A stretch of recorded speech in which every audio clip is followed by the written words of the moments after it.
ਉਹ ਤੇ ਸ਼ਰਮ ਨਹੀਂ ਆਈ ਇੰਨੀ ਗੱਲ ਕਹਿੰਦੇ ਨੂੰ।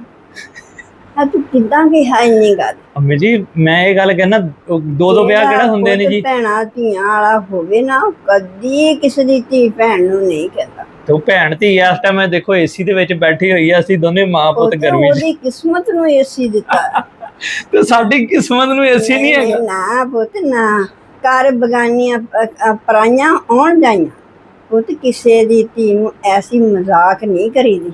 ਅੰਮੀ ਜੀ ਮਜ਼ਾਕ ਕਿੱਥੇ ਕਰ ਰਹੇ ਆ ਜੀ? ਮੇਰਾ ਪੁੱਤ ਫਿਰ ਚਲੋ ਤੁਸੀਂ ਵੀ ਏਸੀ ਦੇ ਵਿੱਚ। ਉੱਚਾ ਬੋਲਣਾ ਬੋਲੀਏ, ਤਰਕਾਰੋਂ ਡਰੀਏ, ਅੱਗਾ ਦੇਖ ਕੇ ਟੁਰੀਏ, ਪੈ ਟੋਏ ਚ ਨਾ ਮਰੀਏ।